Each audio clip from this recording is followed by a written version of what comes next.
How's it going, everybody? Trading the Trend here. Welcome to the new YouTube channel.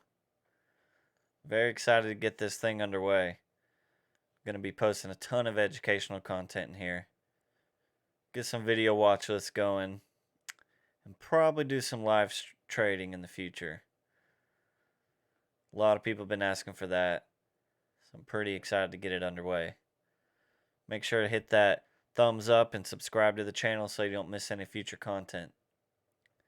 Today, we're going to start with the basics. We're going to start with support and resistance and how to find true support and resistance. This is what I want to do. I want to start with the basics and we'll get into all the juicy stuff later. But for now, let's focus on support and resistance. Support and resistance are areas where price has reacted in the past and may react again in the future. These levels are very easy to understand, very easy to spot, and they can help you determine when to buy and when to sell. Every trader must be able to spot support and resistance on any chart. It is vital to know for any trader. What you want to look for is the extreme swing highs and swing lows. And the more rejections you see, the better.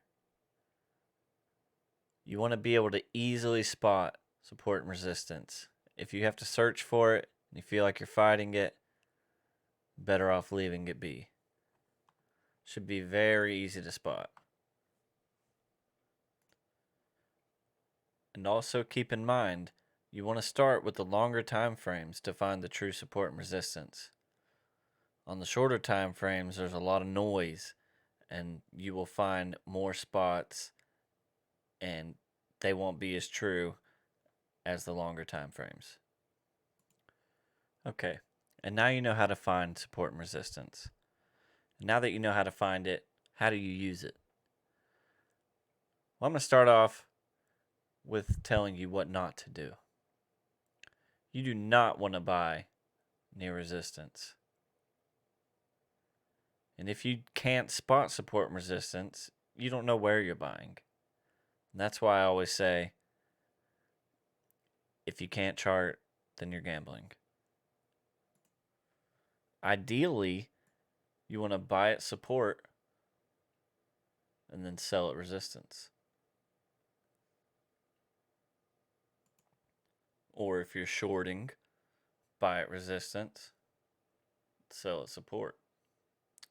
So this one fell a little, broke through support here before it fought its way back up. You'll also notice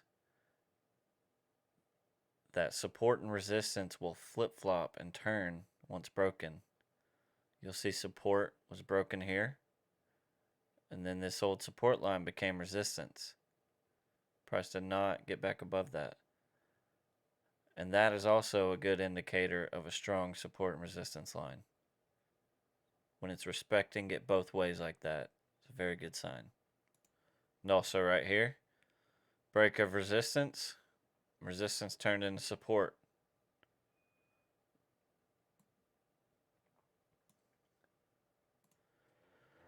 Another thing you can do is to play the breakout or the breakdown. But this is a bit trickier. You want to wait for confirmation because there are many fake outs. And they will get you. You need to wait for the candle to close above resistance, or if you're shorting, below support. Because, I'll show you an example. Even here, the candle's closed above, but price was rejected soon after and back below. So breakouts can be tricky.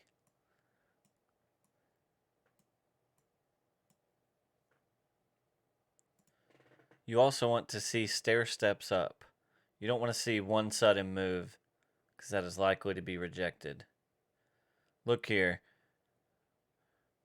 where we're testing this resistance line over and over and creating new support areas on the way up. And once it keeps testing like that, eventually it's going to break through. Let's take a look at SLV. I'll show you how to find these lines yourself. I'm going to start with the weekly time frame. Zoom out. And what sticks out to us?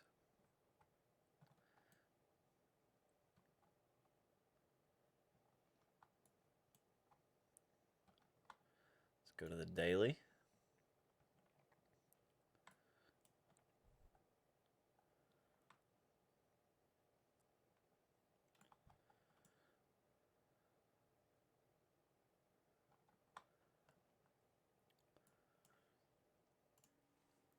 Like I said, guys, this is real simple stuff, but it's something you're going to use your entire trading career. Every trader has to know support and resistance. So keep in mind, more points that are touching, the more valid it'll be. And you can even go back and see that these true lines will hold the test of time. Scrolling all the way back. Look. Hold the test of time. But you do want to go by more recent data.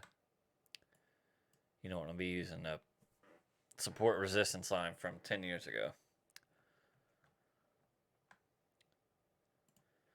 Now, if you're scalping or day trading, not planning to hold the trade long, those are situations where it would make more sense to have more support and resistance lines, because you're obviously not planning to hold for long anyways, so you're not too worried about the main ones, because there are many intraday support and resistance lines that you will find.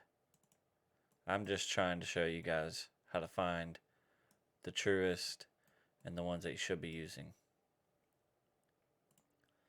And that's pretty much it, guys. It's one of the easier charting skills to understand, but it's still one of the most important, and you will use it forever. Let's take a look at Cree here. Another form of support and resistance you'll come across will be in channels. And this is more in the technical analysis realm, but just a quick example. Looking at Cree here, you can see it's in this bullish channel. This green line is acting as support and the red line is acting as resistance. And every time, you can see every time it's hit this line, it's been a buying opportunity. Could have bought here, sold here. You see that long wick rejection? Shows sellers took control, pushed the price back down. Bought here, rejected here, but it still held support. Could have sold there. Then it fell out of the channel, fought its way back in. Now this green light turned into resistance. Once it got back above, still held as support.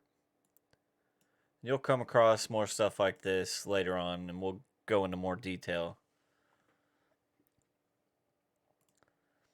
I do think it's also important to note that the reason these lines work is because other traders are watching the same lines we are. You know, they see resistances coming up. If they're in profit, they're going to take their profit. And that's why these lines work. And that's it, guys. Comment down below and let me know what you guys want to learn about in the future. This is the first of many videos to come. I want to give a shout out to everybody in the Discord. And if you haven't checked it out yet, link in the description. Come check it out. Changing the game over here, guys. Alright, see you guys next time.